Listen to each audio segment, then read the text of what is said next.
Hello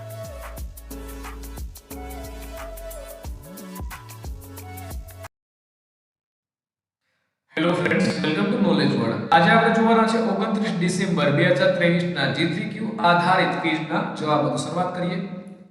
પ્રથમ પ્રશ્ન છે મહાભારત મુજબ ચેદી દેશનો રાજા કોણ હતો? તો ચેદી દેશનો રાજા હતો શિશુપાલ। ત્યાર પછી જોઈએ તો મહાભારત મુજબ જન્મેજય દ્વારા કરવામાં આવેલ પ્રસિદ્ધ યજ્ઞનું નામ શું હતું? તેનું નામ હતું નાગદા યજ્ઞ।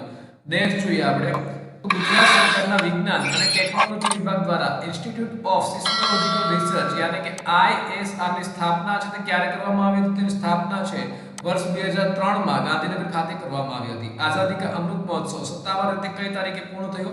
તો તે 31 ઓક્ટોબર 2023 ના રોજ પૂર્ણ થયો।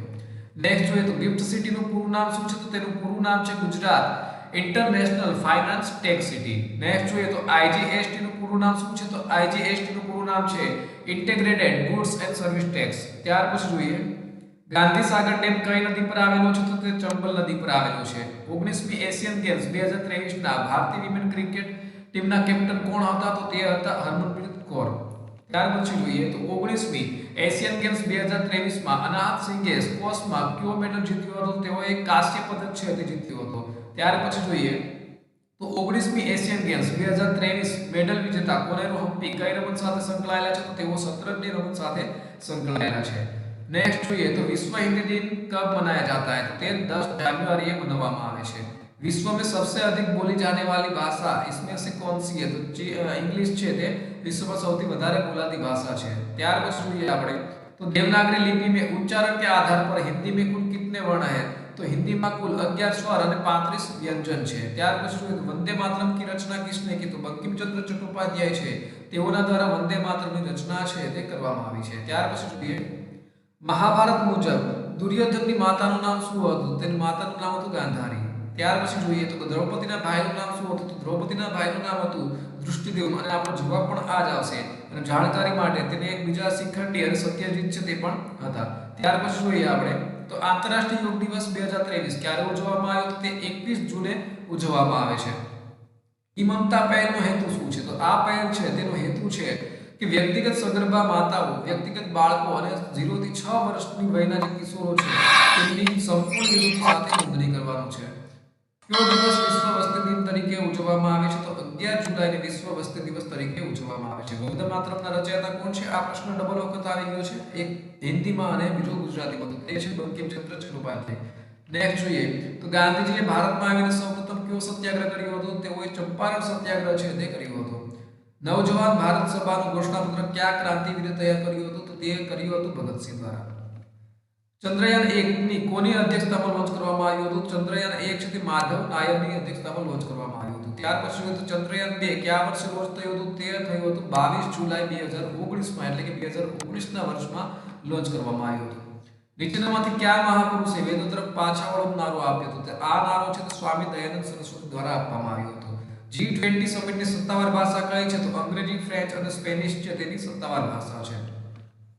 2023 દરમિયાન ગુજરાતના નાણામંત્રી કોણ છે? તો 2023 હાલમાં કનુભાઈ મોહનલાલ દેસાઈ છે તે ગુજરાતના નાણામંત્રી છે। ત્યાર પછી જોઈએ તો ન કેવા પ્રકારનું વ્યંજન છે? તો તે મૂર્ધન્ય વ્યંજન છે। નેક્સ્ટ જોઈએ આપણે નરસિંહ મહેતાથી આરંભ થયેલા યુગને કયા નામથી ઓળખવામાં આવે છે? તો તેને ભક્તિ યુગ તરીકે ઓળખવામાં આવે છે। મીરાબાઈના લગ્ન કોની સાથે થયા હતા? તો તેના લગ્ન ભોજરાજસિંહ સિસોદિયા સાથે થયા હતા। નેક્સ્ટ જોઈએ તો 32 32 34 33 35 53 અને 82 11 પૈકી કઈ સંખ્યાને 3 વડે નિશેષ ભાંગી શકાય? તો કે જેનો સરવાળો 3 ના ઘડિયામાં આવે તો 3 વડે જેનો સરવાળો નિશેષ ભાંગી શકાય તેને આપણે 3 વડે ભાંગી શકાય। તો આ જો તમે 8 ને 2 10 10 ને 12 તો આ 3 ના ઘડિયામાં 12 આવે ને 12 વડે નિશેષ ભાંગી શકાય માટે 8211 આવશે। હવે 0.1 ગુણ્યા 0.01 આની કિંમત કેટલી થશે? તો કે 0.001। ને જોઈએ તો જો પાઇપને હિન્દીમાં પાઇપને 169 165 તરીકે લખાય તો શ્વાન કઈ રીતે લખાશે? તો P છે તે 16મો અક્ષર છે, I છે તે 9મો છે A to Z સુધીમાં, P ફરીથી 16મો અને 5મો, એવી રીતે શ્વાન છે તે 192 31 14 આવી રીતે આપણે લખાશે। ને જોઈએ તો ભારતે 2023 માં તેનું પ્રથમ માનવ અવકાશ ઉડાન મિશન શરૂ કર્યું, તે મિશનનું નામ શું છે? તો તે હતું ગગનયાન। ત્યાર પછી જોઈએ તો યાદરી થર્મલ પાવર સ્ટેશન કયા રાજ્યમાં આવેલું છે? તો તે તેલંગાણા રાજ્યમાં આવેલું છે. આપેલ શ્રેણી 0 1 1 2 3 5. હવે પછી શું આવશે પ્રશ્ન ચિહ્નમાં?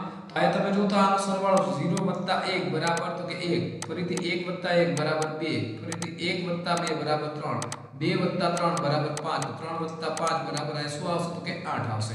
નેક્સ્ટ જોઈએ આપણે તો શ્વેત પ્રકાશનું 7 રંગોમાં જુદા પડવાની ઘટનાને શું કહેવાય છે? તો વિચલન વિક્ષેપણ છે તેને કહેવામાં આવે છે. આમાંથી ક્યુ બંધ બેસતું નથી. તો આમાં તમે જોઈ શકો છો બટાકા છે તે શાકભાજી છે, બાકીના તમામે તમામ ફળો છે. ત્યાર પછી જોઈએ તો મેઘા પાટકર શેની સાથે સંકળાયેલા હતા? તો મેઘા પાટકર છે એક સામાજિક કાર્યકર અને સમાજ સુધારક છે અને નર્મદા બચાવો આંદોલનના સ્થાપક હતા તેઓ. ત્યાર પછી જોઈએ તો અમીબામાં નીચેનામાંથી શેમાં ખોરાકનું પાચન થાય છે? તો રસદારી છે તેમાં અમીબાના ખોરાકનું પાચન છે તે થાય છે. ત્યારબાદ જોઈએ તો આકાશનો વિરુદ્ધાર્થી શબ્દ ધરતી અથવા પાતાળ. રાજ્યના મુખ્યમંત્રી કોને જવાબદાર હોય છે? વડાપ્રધાનને.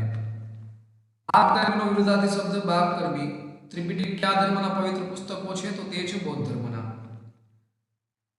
ત્યાર પછી જોઈએ તો સરિસ્કા રિઝર્વ ફોરેસ્ટ કયા રાજ્યમાં આવેલું છે? તો તે રાજસ્થાન રાજ્યમાં આવેલું છે. Bhadravati rapid action force RAF unit કયા રાજ્યનું છે? તો તે છે હરિયાણાનું.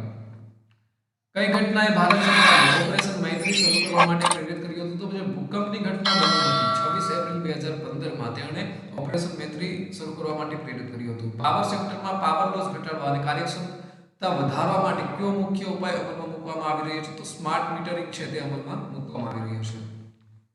ઈમેલના સંદર્ભમાં BCC નું પૂરું નામ શું છે? તેનું નામ છે બ્લાઇન્ડ કાર્બન કોપી.